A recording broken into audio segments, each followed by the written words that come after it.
Welcome back, viewers. You're watching WION World is One. I'm Shivan Chandna. This is World DNA, the show that gets you ahead of the rest. And I'm Hem Kaur.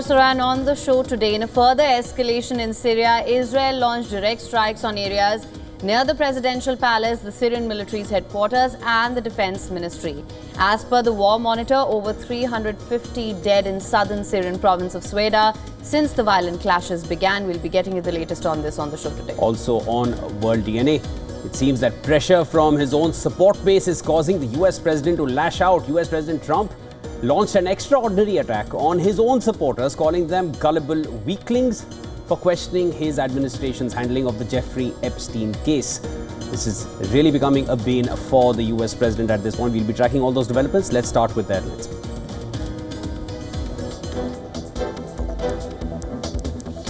Syria says its army has begun to withdraw from violence-hit Sweda following a wave of Israeli strikes on Syrian capital and a US call for government forces to leave the majority Druze southern city.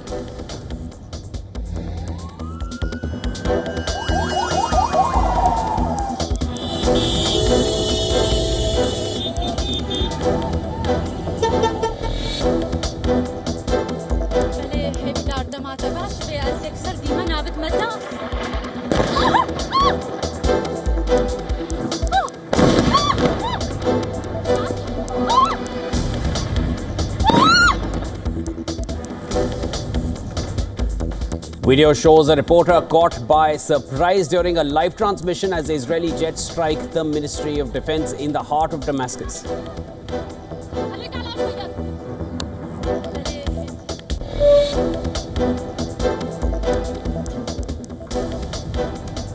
US President Donald Trump launches an attack on his own supporters, calling them weaklings and stupid for questioning his administration's handling of the Jeffrey Epstein case.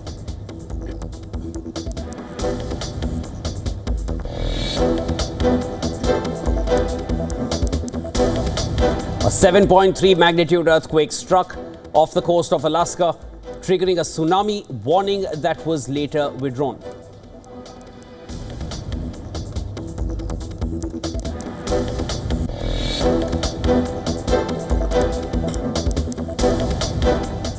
The United States is building a secondary wall at the Mexico border. The new 11-kilometer taller barrier will reinforce the steel mesh fence in the desert of southern New Mexico.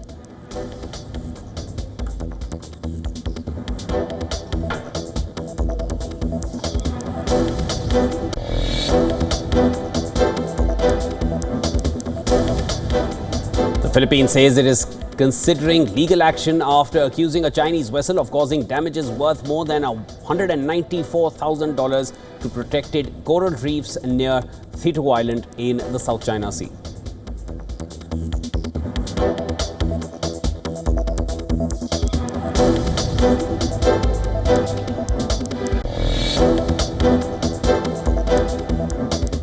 Trump says negotiations between India and the US for a much-anticipated interim trade deal are on track and it could be sealed soon. Talks of greater access for American companies to Indian market in line with the trade pact between US and India.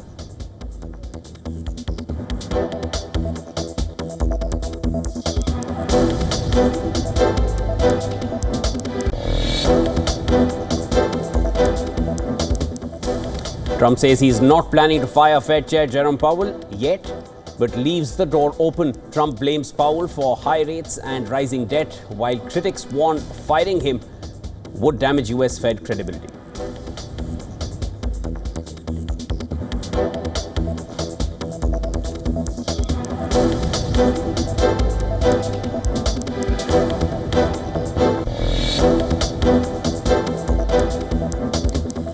Lamine Yamal to wear the iconic number 10 jersey at Barcelona that was previously worn by legends like Lionel Messi,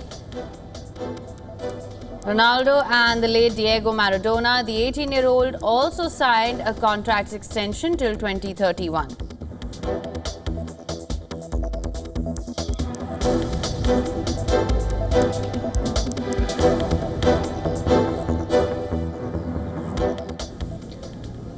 Now, Syria says its army had begun to withdraw from the violence-hit Sweda following a wave of Israeli strikes on the capital and a US call for government forces to leave the majority Druze southern city.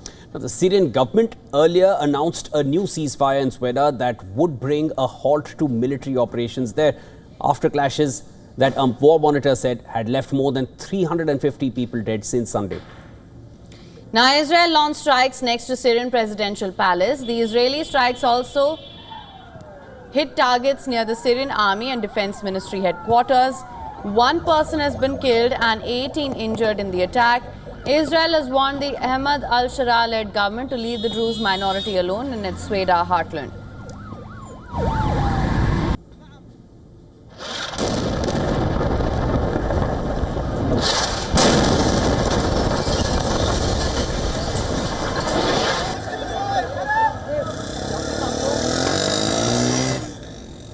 Footage captured by an eyewitness shows the moment Israel struck Syria's defense ministry headquarters. Chaos erupted with people running for shelter after the explosion in the Syrian capital. Israeli Defense Minister Israel Katz called on Damascus to leave the Druze in Sweden alone, while the Turkish Foreign Ministry says that Israeli strikes on Syria's Damascus are attempts to sabotage Syrian attempts to establish peace, security. US Secretary of State Marco Rubio has called the situation worrying. In the latest, Rubio also said that Washington is de-escalating the situation between the two countries. I just got off the phone with the relevant parties, very concerned about it, and hopefully we'll have some updates later today for you. But we're very concerned about it, we want it to stop. The Israeli Druze are calling for safety and protection of their community in Syria. Some members of the Druze community also breached the Israel-Syria border in the past few hours. 1,000 Druze residents of Israel crossed over, while dozens from the Syrian side also tried to cross on to the other side. Israel's Prime Minister has urged the Druze to not cross over into Syrian territory as they could be killed, kidnapped or get in the way of Israeli military's operations. Now, according to reports, Israel is preparing to deploy 2 more military divisions to Israel-controlled Golan Heights region, which is in close proximity to southern Syria's borders. According to Israeli military radio station Galei Zahala, a brigade of paratroopers is also being prepared for deployment towards Syria if such a need arises. Israel's latest escalation in Syria comes after Tel Aviv promised to protect the Druze community in southern Syria's Sweda province, saying it will leave no stone unturned to do so, after 4 days of deadly clashes which have reportedly killed 248 people. Sectarian clashes in the south of Syria between Druze and Bedouins, which erupted in the start of the year, have now snowballed into a fierce confrontation with Israel. A ceasefire announced on Tuesday barely lasted for hours.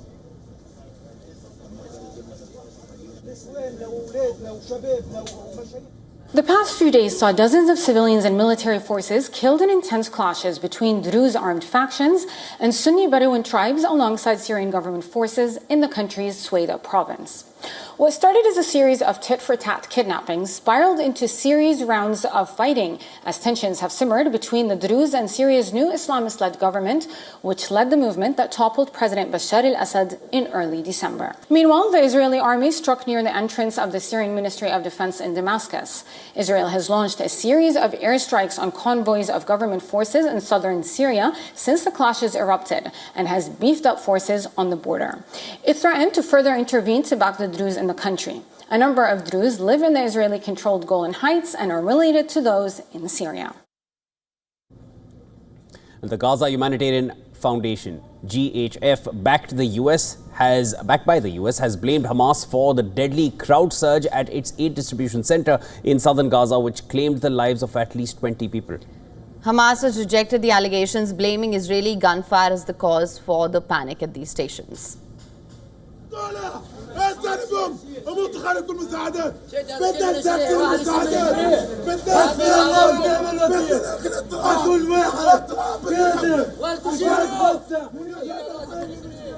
Footage showed lifeless bodies taken to a nearby hospital in the city of Khan Yunis, with some placed on the floor and others on already blood-stained beds.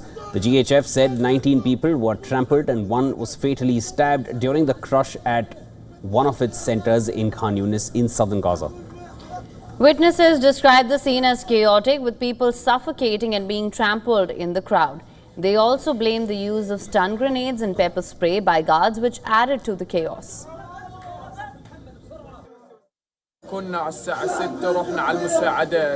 We went to the aid distribution point at 6 a.m. When we entered, we found that they are closing the gates. People gathered at the gates and the netted fence was closed. People kept gathering and pushing each other. Those who couldn't stand fell under the people and were crushed. Some people started jumping over the netted fence and got wounded.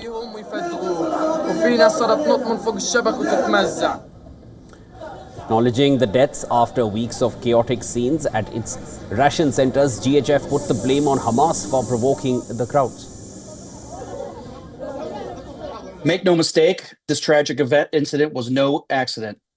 This was a calculated provocation, part of a pattern of targeted efforts by Hamas and its allies to dismantle our life-saving operations. These efforts have intensified in recent weeks, coinciding with active ceasefire negotiations. It's no secret that Hamas is pushing for GHF's removal from Gaza as part of these talks. At the UN Security Council meeting, members urged for Israeli aid restrictions on Gaza Strip to be lifted. The UN said it had recorded 875 people killed in Gaza while trying to get food since late May, including 674 in the vicinity of the GHF sites. Gaza's soaring humanitarian needs must be met without drawing people into a firing line. Israel, as the occupying power, is obligated to ensure that people have food and medical supplies. But that is not happening. Instead, civilians are exposed to death and injury, forcible displacement, stripped of dignity. Meanwhile, an emergency conference in Bogota, organized by the Hague Group, proposed measures to end Israeli attacks on Gaza. Countries including Colombia, Bolivia, Iraq, Oman and South Africa have signed a joint statement condemning Israel's actions and pledging to implement legal and diplomatic measures to stop them. And these measures include denial of arms to Israel, a ban on ships transporting such arms, and a review of public contracts for possible links to companies that benefit from commerce with Israel. As tensions in West Asia escalate, Israel's military said that it intercepted a missile fired on Wednesday from Yemen, where the Iran-backed Houthi rebels have launched numerous attacks on Israeli targets throughout the war in Gaza.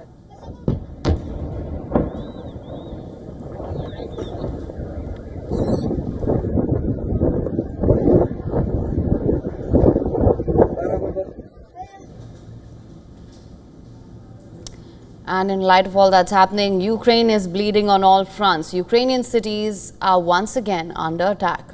And these, of course, attacks are coming from airstrikes to ground offensives from all directions. Moscow is waging a war of exhaustion and Ukraine is now fighting to hold the line. As the battlefield burns, the US rushes fresh weapons into the conflict, hoping it's not too late. More in this next report. Take a look.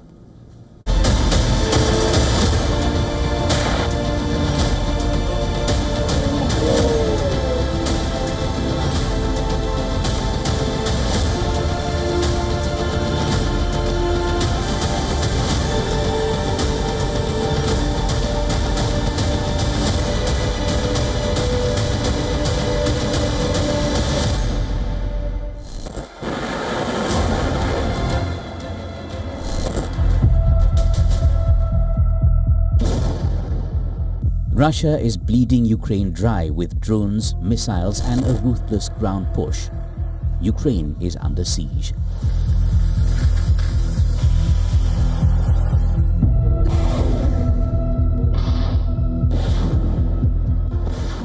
Russian firepower rains down across the country, missiles by night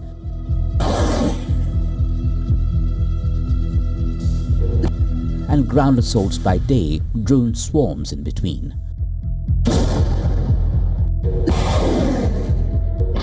The northeastern city of Kharkiv came under intense fire, with at least 17 explosions occurring in just 20 minutes.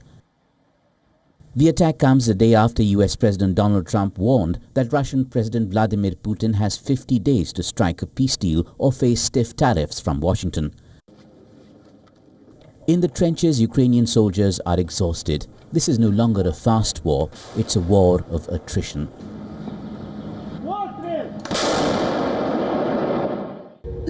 Russia has been stepping up its summer offensive campaign, claiming more ground in eastern Ukraine while pounding it with combined drone, artillery and missile strikes. Ukrainian soldiers share their anguish. Too many words have been promised by Trump. In my personal opinion, he is probably the most unstable person the U.S. has ever had. He says one thing, then changes his mind a week later and says something else, and gives people false hope. That's definitely good.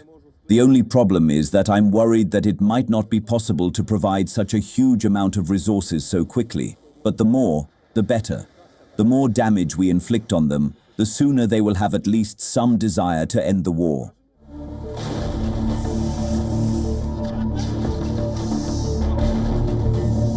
The Russian offensive unfolds with unyielding determination.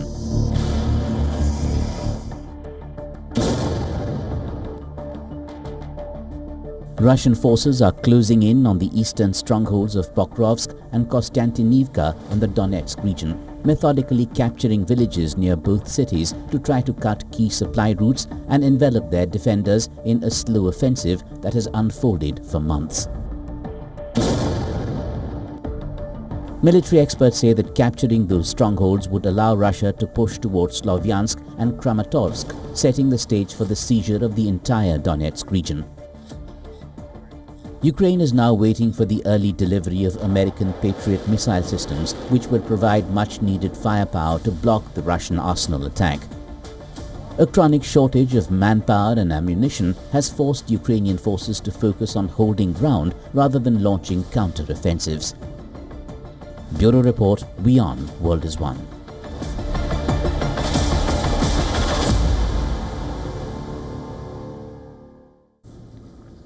And US President Donald Trump launched an extraordinary attack on his own supporters, calling them gullible weaklings. This was, of course, for questioning his administration's handling of the Jeffrey Epstein case. In a lengthy post on his social media website, Truth Social, Trump accused his voters on Wednesday of falling for what he called a radical left hoax by the opposition to discredit him. Using an expletive to describe the hoax, Trump said that his past supporters had bought into this hoax, line and sinker, calling them weaklings, and later he echoed the same sentiment while talking to reporters as well. Was a hoax.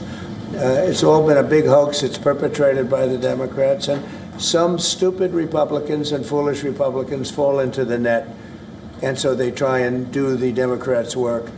The Democrats are good for nothing other than these hoaxes. The Justice Department last week concluded there was no client list or any evidence that Epstein may have blackmailed prominent people. It also confirmed that Epstein killed himself in his jail cell while awaiting trial. Now, this has triggered the backlash by Trump supporters, mainly targeting the Attorney General Pam Bondi and the FBI. But Trump has repeatedly said that he has total confidence in his Attorney General and FBI team.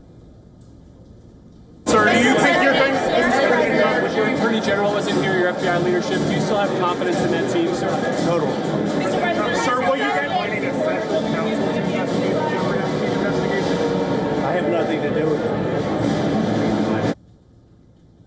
Now, Trump's MAGA base is recoiling at the president's latest attacks on his followers. Elon Musk, Trump's former ally, who's currently feuding with the president, took another shot saying Trump should just release the files and point out which part is the hoax.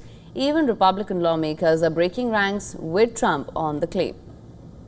If there's information about that all the content was created kind of like the Russian hoax and that kind of stuff, okay, then show us. Release that content.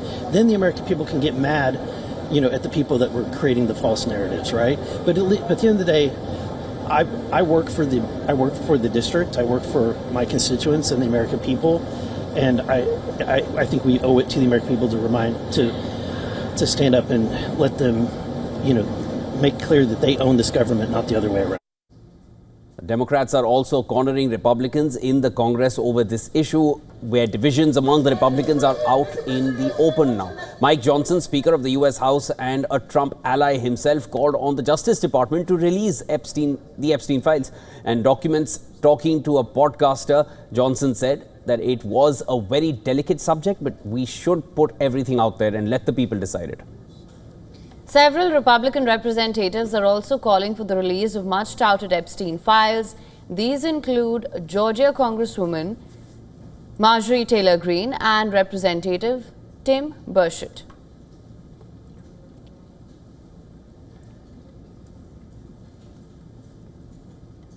Now, for more details on this, our correspondent Susan Teherani has sent us this report. Let's listen to this. President Trump lashed out at critics of his handling of the Jeffrey Epstein investigation, calling the controversy over unreleased files being a quote-unquote Democrat-led scam. Republican Congressman Thomas Massie is pushing for a House vote to compel the administration to release those documents. A new Quinnipiac poll shows that nearly two-thirds of voters disapprove of how the Trump administration has managed the Epstein files, with opinions sharply split among Republicans. 40% approve while 36% disapprove. Despite the uproar, however, most Americans aren't deeply engaged. Only 20% said that they're following the issue very closely, with Democrats more attentive than Republicans. And while the story is getting a lot of traction on social media, especially among independent journalists and platforms like Substack and X, where hashtags about Epstein client list keeps trending, polling experts note that the combination of low public attention and high disapproval suggests that this could be a sleeper issue, one that erupts again only if new details are leaked or if Congress forces disclosure before the November midterms. Susan Teherani reporting from New York for WION World is One. Now, the New York City mayoral race is turning into a close battle. And this is, of course, the battle with Democrat primary loser Andrew Cuomo entering the fray now. Prospects of Zohran Mamdani winning the mayorship of New York are shrinking. Now, according to a new Harris X poll, Zohran Mamdani, former Governor Andrew Cuomo, and Republican Curtis Sliwa all linger within the striking distance from each other. The survey was conducted between July 7th and 8th, even before Cuomo launched his bid for a rerun for mayorship. Now, in a four-way matchup, Mamdani holds a slim lead at 26%, with Cuomo close behind at 23% and Republican Sliwa trailing at 22%. Fourth candidate and incumbent mayor Eric Adams far behind with just 13%. This is not it. The numbers shift sharply when the field of play narrows. In a three-way race that excludes Adams, Cuomo goes to the top with 31%, with Mamdani and Sliwa 1 point apart from each other with 29 and 28% respectively. So you can see this on your screens as well. The race is too close to call at this point, as support for all candidates falls within the margin of error for the poll. Cuomo is giving a tough time to Mamdani in the head-to-head as well. In a straight contest, Mamdani loses to Cuomo with 15%, setting them apart. If polls are to be believed, now once considered a virtually done race is now turning out to be a virtually tight contest. The vote for New York's mayorship election is scheduled to take place in November this year.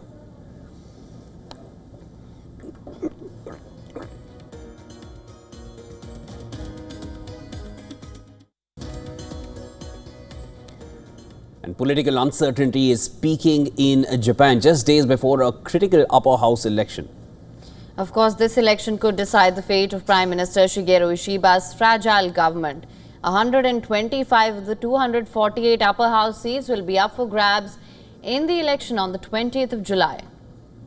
The ruling coalition must win at least 50 to retain its majority, but public frustration is boiling over amid rising inflation, political scandals and deepening rural discontent.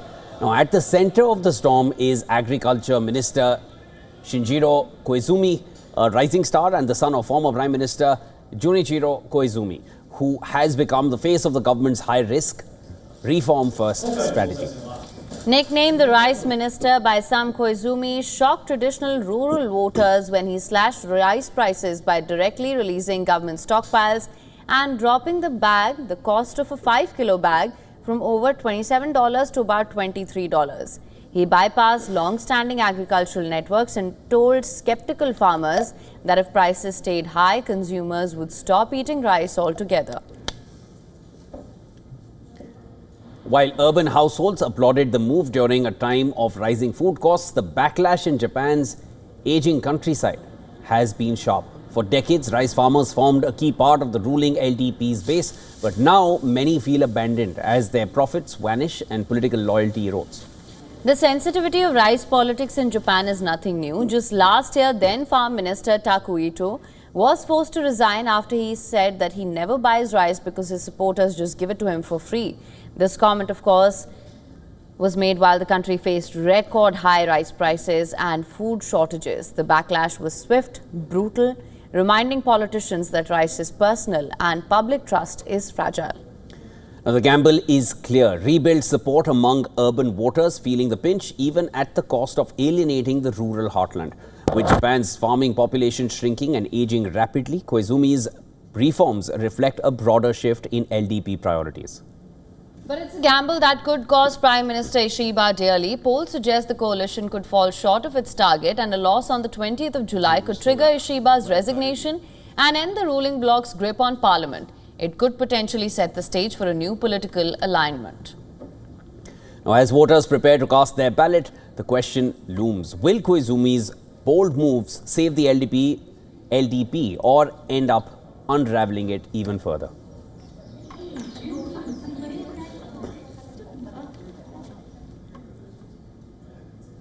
And with that, it's time now for a short break. Don't go anywhere. This is World DNA. Hema and I will be back with you on the other side of this short break. When we come back, tensions have flared up on the streets of Bhubaneswar as a Biju Janata Dal, the BJD workers, staged massive protests outside the Odisha assembly, demanding justice for a 20-year-old Balasore student who died by self-immolation. We'll bring you all the details on that.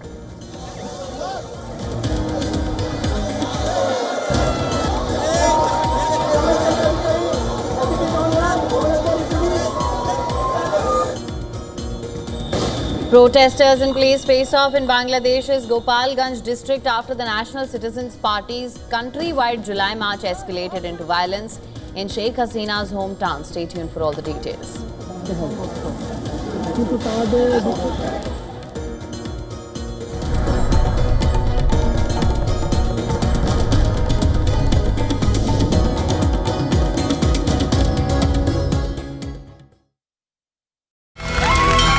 From the bustling trading floors of Wall Street to the vibrant exchanges of Asian stock markets, WION breaks it down for you to make sense of what's happening.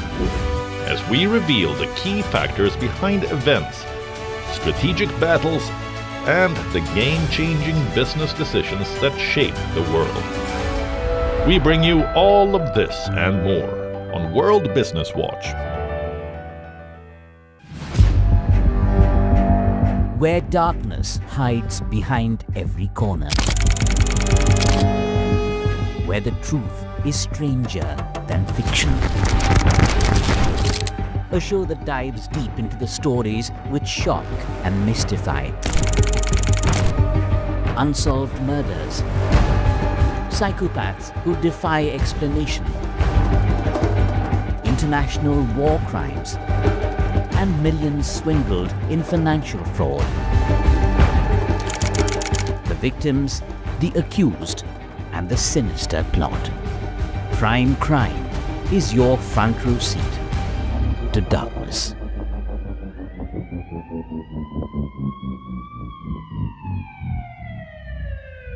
WION, India's global voice, the channel that brings you the biggest stories from across the world through India's lens.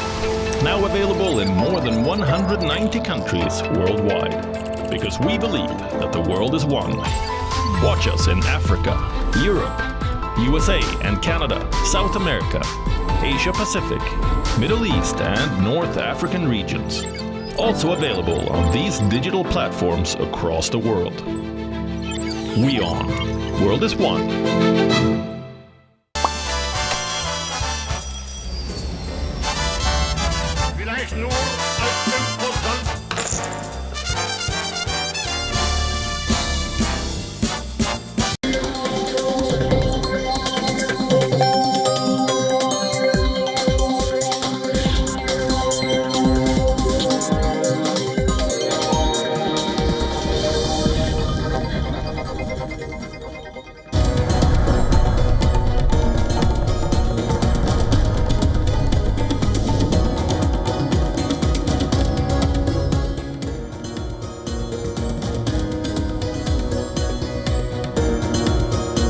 Welcome back. You're watching World DNA with him. I'm Shivan. Let's start with the headlines.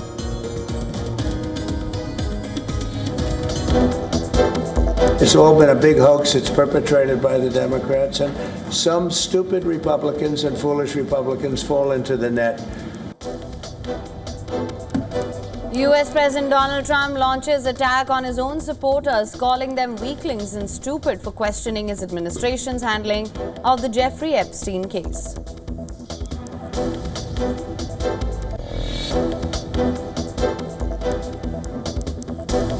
Syria says its army has begun to withdraw from violence-hit Sweda following a wave of Israeli strikes on Syrian capital and a US call for government forces to leave the majority Druze southern city.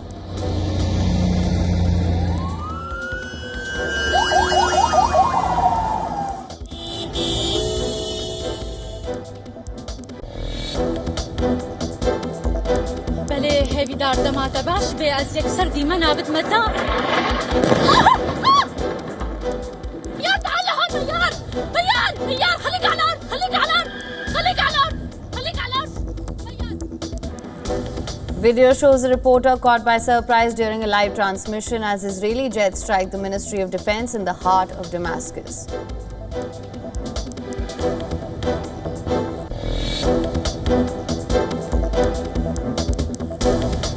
A 7.3 magnitude earthquake struck off the coast of Alaska, triggering a tsunami warning that was later withdrawn.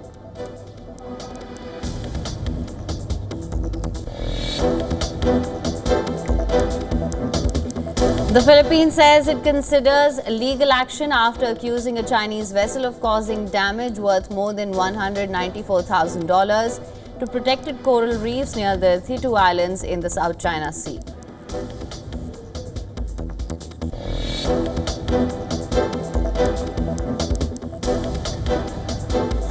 US President Trump says negotiations between India and the US for a much-anticipated interim trade deal are on track and it could be sealed soon. Talks of greater access for American companies to the Indian market in line with the trade pact between the US and Indonesia.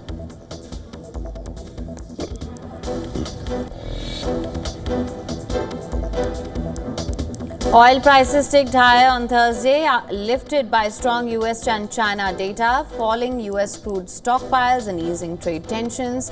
Gains were limited by rising gasoline and diesel inventories.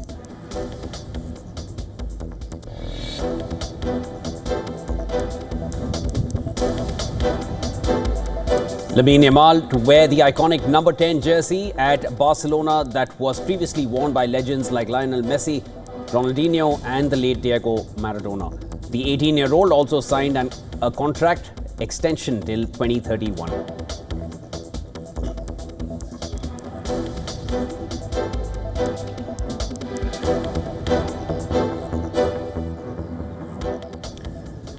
And Odisha continues to remain on the edge. Tensions flared up on the streets of Bhubaneswar as Biju Janata Dal workers staged massive protests outside the Odisha Assembly. They're demanding justice for a Balasore 20-year-old college student who died by self-immolation. 8 opposition parties led by the Congress called a day-long Odisha Bandh on the 17th of July to protest the death of the college student who set herself on fire following inaction over her sexual harassment complaint against a professor. The protest, which was part of a wider Balasore Bandh, saw dramatic scenes unfold, protesters attempting to break the barricades, prompting police to use water cannons to disperse the crowd.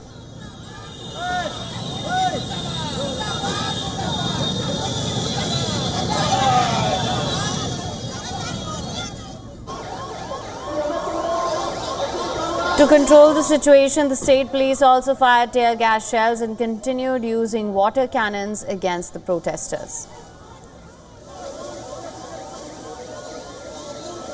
The state police also detained several BJD workers, including Vice President Devi Prasad Mishra, party workers who were protesting over the horrific incident. BJD leaders also questioned the government's handling of the case. They criticized the timing of the post-mortem, which was done at 2 a.m., calling it an attempt to suppress facts and prevent public outrage. President Murmu also visited the students at AIIMS Bhubaneswar hours before her death, assuring her family of all help. Odisha Chief Minister Mohan Charan Majhi has vowed stringent action, promising the strictest punishment as per law against those found guilty.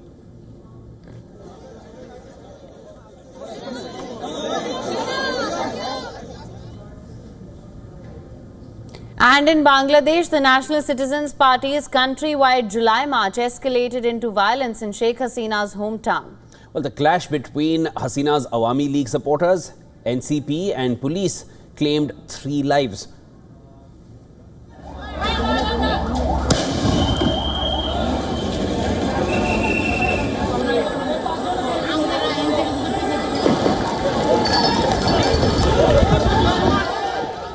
Dramatic scenes capture the intensity of the confrontation as protesters and police face off in Bangladesh's Gopalganj district.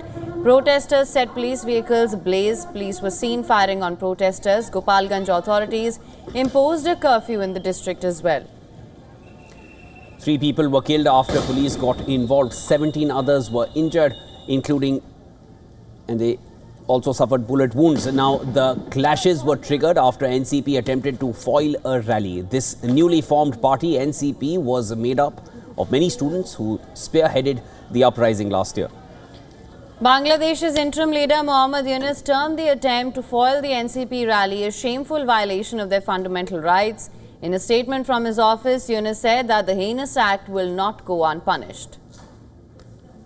The NCP staged the rally as part of their countrywide July March program to commemorate the anniversary of last year's student uprising. Gopalganj is a stronghold of the Awami League. Sheikh Mujibur Rahman, the founding president of Bangladesh, hailed from this district, and Hasina also contested elections from this particular constituency.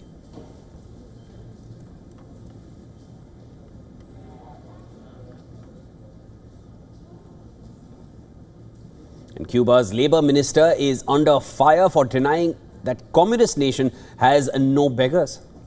Now, her remarks have sparked widespread outrage in the country and even attracted criticism from the Cuban President Miguel Diaz-Canel. Soon after escalating her remarks on live television by suggesting that the beggars in Cuba are people who are pretending to be poor, the minister Marta Elena Feto Cabrera submitted her resignation. Her words struck a nerve in Cuba, where years of crisis marked by runaway inflation and scarcity of basic goods have impacted large swathes of the population and even fueled an increasing number of visibly impoverished people on the streets.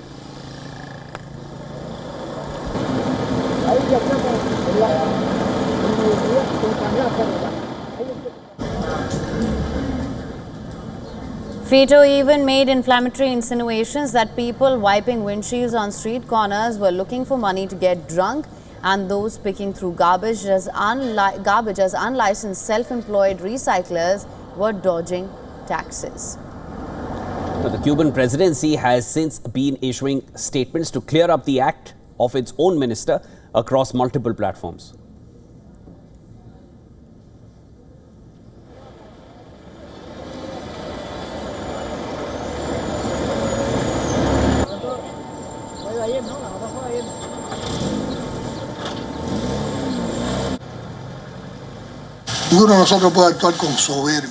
None of us can act with arrogance, with prepotency, disconnected from the realities we live. We must act with sensitivity, with seriousness when addressing the problems we have, with humanism. Through participation, we must promote unity.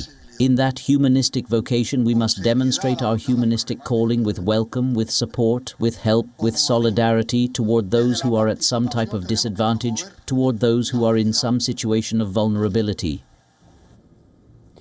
Now, in a major shift with potentially far-reaching consequences for regional security, the Philippines is drawing closer to Taiwan. And this move is clearly driven by rising Chinese aggression in the South China Sea. As per the Washington Post, officials in Manila say that there is a growing threat posed by China, which has forced the country to rethink its long-standing diplomatic caution. They are also considering deeper cooperation with the self-governing island, particularly in the realm of security. While the Philippines still officially adheres to the One China policy in recognizing Beijing as the sole Chinese government, Defense Secretary Gilbert Teodoro told Washington Post, and I'm quoting here, "It would be hiding from the obvious to say that Taiwan's security will not affect us." China and the Philippines have clashed with rising intensity in the South China Sea. According to the Philippine National Security Council, Chinese vessels in waters off the western coast of the Philippines has increased in the past year, along with cybersecurity attacks, espionage and other threats from Beijing. Manila's turn towards Taipei comes after these series of hostile actions by China. But this growing relationship is not without its risks, of course. China has repeatedly warned the Philippines against playing with fire on the Taiwan issue. Some Southeast Asian nations, including Malaysia, have experienced and expressed concern that deeper Philippine-Taiwan ties could pull the region into a wider US-China confrontation. Earlier in April, US and Philippines conducted a series of high-stakes military exercises in Zambales province, located just a few hundred miles from the disputed South China Sea. The location of these drills is particularly significant as Zambales lies directly across from the South China Sea, a region increasingly dominated by Chinese territorial claims. The drills come amid rising tensions in the region, particularly around Taiwan. US has been strengthening its military alliances in the Indo-Pacific, with the Philippines playing a key role. In 2023, the US secured access to 4 new military sites in the Philippines, 3 of them on the northern island of Luzon. Philippine officials have not said whether they would allow these sites to be used as a staging ground for a defense of Taiwan, but the Philippine-Taiwan ties are now a strategic necessity. There are also humanitarian concerns, with more than 150,000 Filipinos working in Taiwan. Any conflict across the Taiwan Strait would immediately implicate the Philippines in large-scale evacuations and likely trigger responsibilities under its Mutual Defense Treaty with the US. And as tensions continue to mount, Beijing's growing influence in the region, of course, remains a big concern.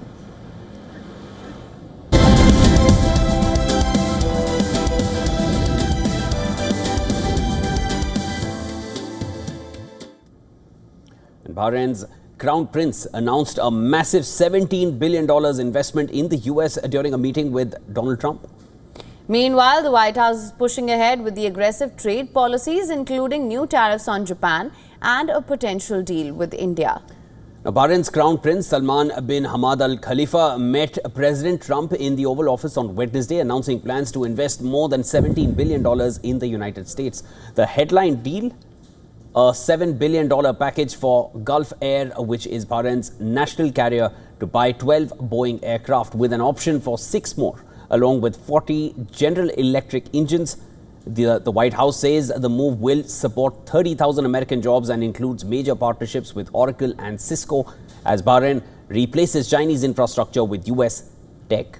Bahrain's capital will also flow into American aluminium, LNG production and AI chip development. Targeting US energy and tech security, the two nations also inked a peaceful nuclear partnership, deepening their long-standing military and strategic ties. Bahrain hosts the US Navy's 5th Fleet and normalized relations with Israel in 2020 under the Abraham Accords. But all this comes as President Trump turns up the heat on global trade, especially with allies like Japan, India and the EU.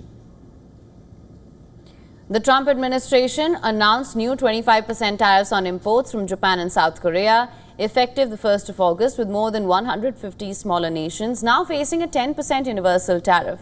Deals with Indonesia done, talks with India and the European Union are underway, with the EU warning a 30% tariff could cripple trade between the two blocs. Trump's team, led by Commerce Secretary Howard Lutnick and Trade Rep Jamieson Greer, says the moves aim to slash the $1.2 trillion US trade deficit and rebuild advanced manufacturing.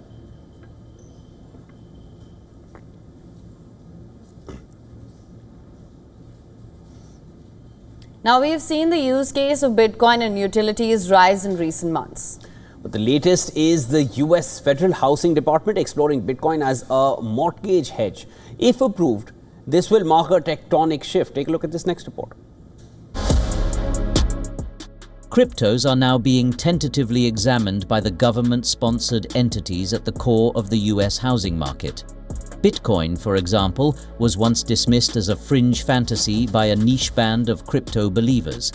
But late in June, federal officials began investigating the possibility of incorporating digital assets stored into mortgage risk assessments. Lenders use these assessments to determine if a borrower has the financial capacity to repay their housing debt, including crypto. In that calculation would mark a significant shift for the sector. It would catapult digital assets from the speculative sidelines into the heart of the mainstream. If adopted, the policy would mark one of the most practical use cases for crypto yet, bringing digital assets into the architecture of the American dream. The order brings back a debate the housing finance establishment has long brushed aside. Should Bitcoin be counted as a regular wealth-boosting asset to underwrite a loan? Under the traditional process, borrowers whose wealth sat in crypto had to convert it into cash, often months in advance. That prevented digital assets from functioning as a stable input in mortgage underwriting. If crypto is eventually allowed to count towards mortgage eligibility without being liquidated, borrowers could retain their tokens instead of converting them. U.S. Federal Housing Finance Agency, FHFA, Director Bill Pult has publicly advocated for Bitcoin. He is the one who ordered Fannie Mae and Freddie Mac for the review. The move aligns with a wider Republican effort to deepen crypto's integration into federal finance, with the pro-crypto Trump at the helm. The proposal might advance at a brisk pace. For now, though, no rule has changed yet. No policy has been implemented. Any potential change is still in early stages and requires approval. The details also need to be fleshed out before it becomes a reality.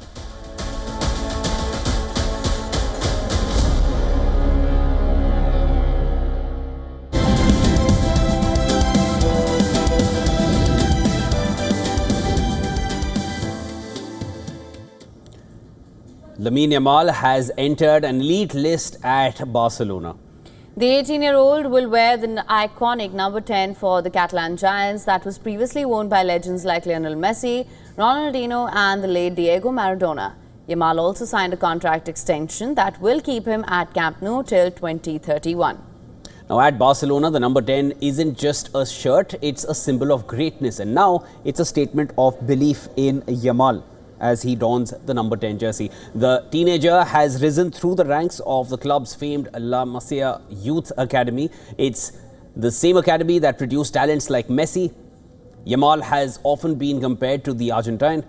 The winger was instrumental for Barcelona last season and helped them win La Liga and Copa del Rey. Yamal made his debut for the club in 2023 at the age of 15 and has scored 25 goals for the club in over 100 appearances. Yamal wore the number 41 shirt in his first season before switching to 27. He followed in Messi's footsteps by taking the number 19 last season, which the Argentine wore at the club between 2005 and 2008. It's my whole life. I've been here since I was 7 years old. It's my home. I think it's a dream for all the guys at La Masia to make it to the first team. And I am achieving it, and I'm going to keep working. Yamal made headlines after celebrating his 18th birthday last weekend with a private event involving hired entertainers with dwarfism. Spain's Ministry of Social Rights asked the public prosecutor to investigate the party after a complaint.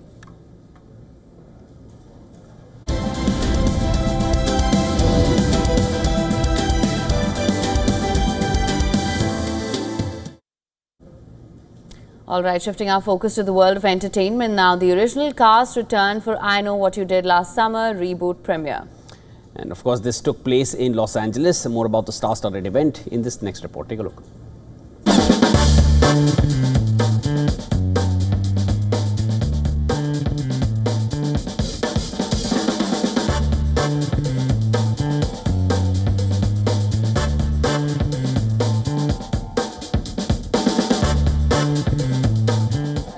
Horror films do two things better than most other films. They have characters you can relate to and a whole bunch of great set pieces. Scenes you remember, deaths you remember that you can hold on to.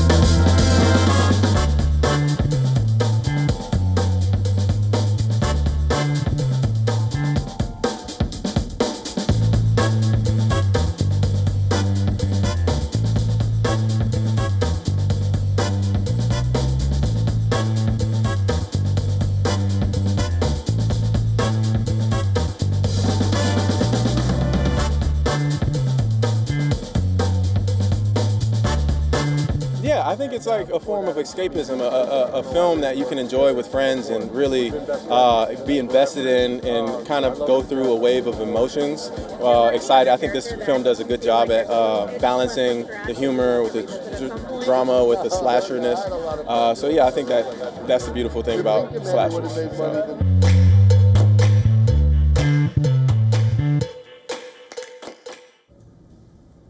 And with that, we call it a wrap on this edition of World DNA. And before we slip into a short break, here are all the climate stories making headlines across the world. Stay with us. This is Beyond World is One. News and updates continue on the other side.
India's Global Voice, the channel that brings you the biggest stories from across the world through India's lens. Now available in more than 190 countries worldwide. Because we believe that the world is one. Watch us in Africa, Europe, USA and Canada, South America, Asia Pacific, Middle East and North African regions. Also available on these digital platforms across the world. WION. World is One. To bring the benefits of the Subhash Chandra Show to your educational institution, teachers and students, send an invitation to Juhi Jha at juhi@such.org.in. From the bustling trading floors of Wall Street to the vibrant exchanges of Asian stock markets, WION breaks it down for you to make sense of what's happening. As we reveal the key factors behind events, strategic battles, and the game-changing business decisions that shape the world. We bring you all of this and more on World Business Watch.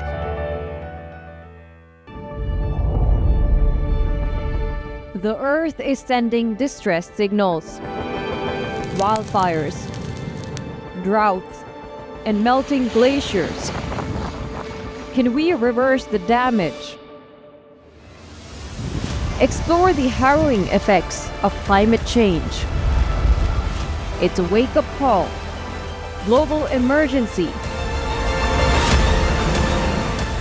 Climate Tracker on WION World is One.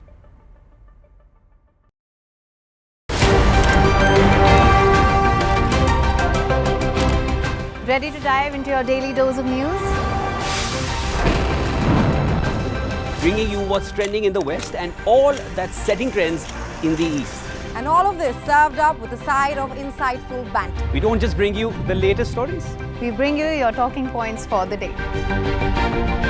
And while you do that, from the busy streets of New York, I will provide you with deeper insights on the developments through the course of the day in the U.S. The show that keeps you ahead of the global curve. A conversation